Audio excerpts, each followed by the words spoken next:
Have you ever noticed how in high-pressure moments your mind suddenly goes blank?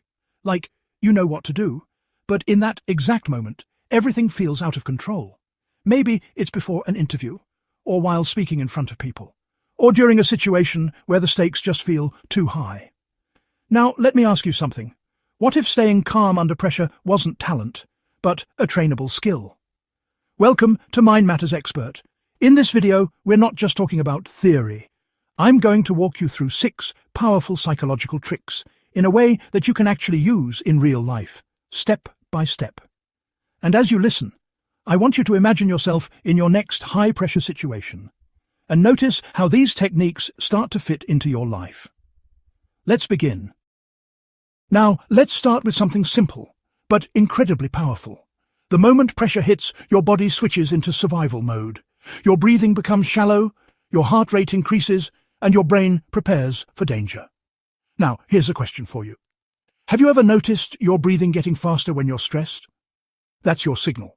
The fastest way to interrupt this reaction is through your breath. So what you want to do is slow things down intentionally.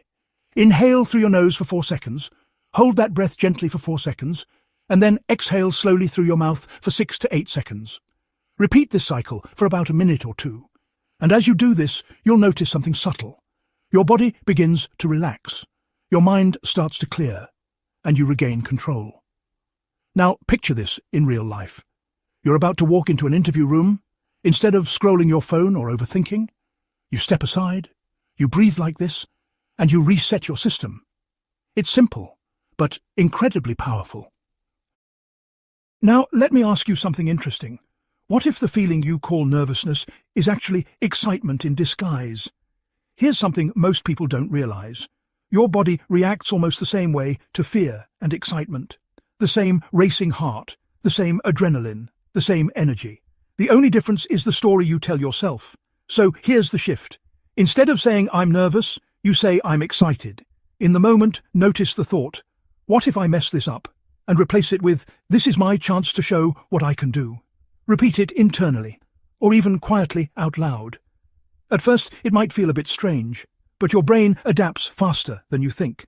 And here's the interesting part. Top performers, athletes, speakers, even entrepreneurs use this exact technique to convert anxiety into focused energy. So instead of fighting the feeling, you redirect it. Now, think about this for a second.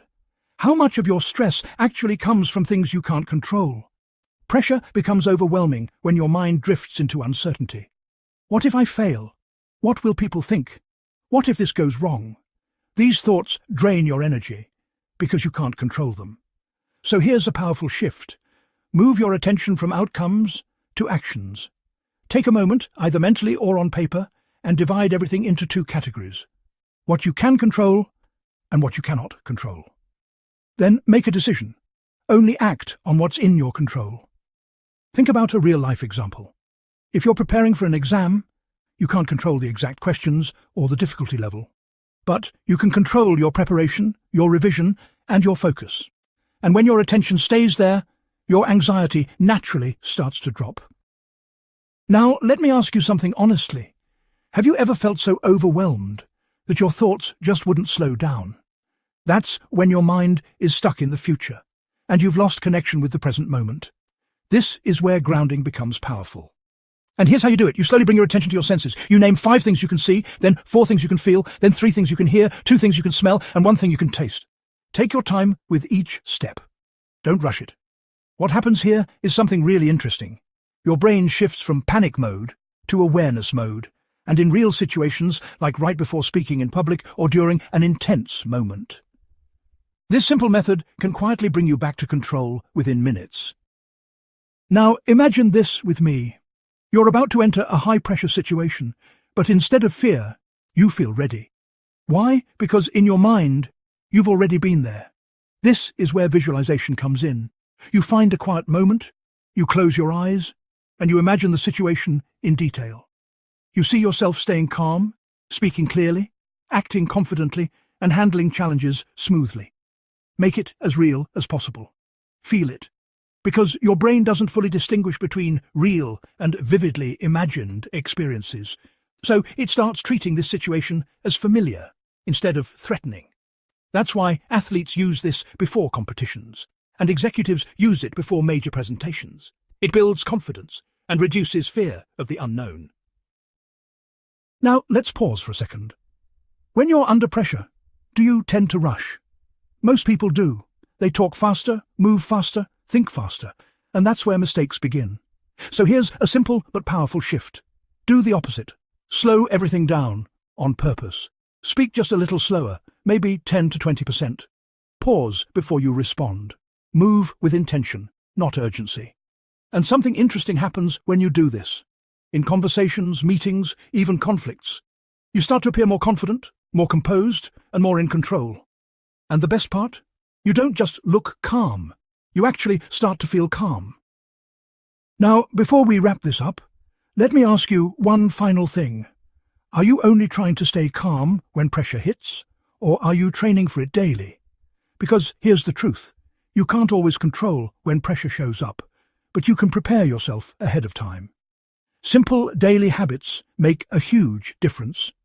Practicing deep breathing even when you're not stressed, getting consistent sleep, exercising regularly to reduce stress hormones, and even limiting caffeine before high-pressure situations. These small actions build a strong foundation. So when pressure hits, you're not starting from zero, you're already ready. So now I want to turn this back to you. Out of these 6 techniques, which one are you going to try first, today? And here's a small challenge for you.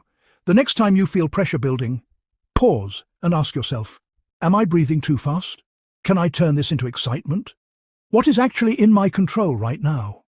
If you can answer even one of these in that moment, you've already taken a powerful step. And before you go, here's a quick quiz for you. What are the 5 steps in the grounding technique we talked about? And how many seconds should your exhale ideally be during controlled breathing? Think about it, or even say it out loud.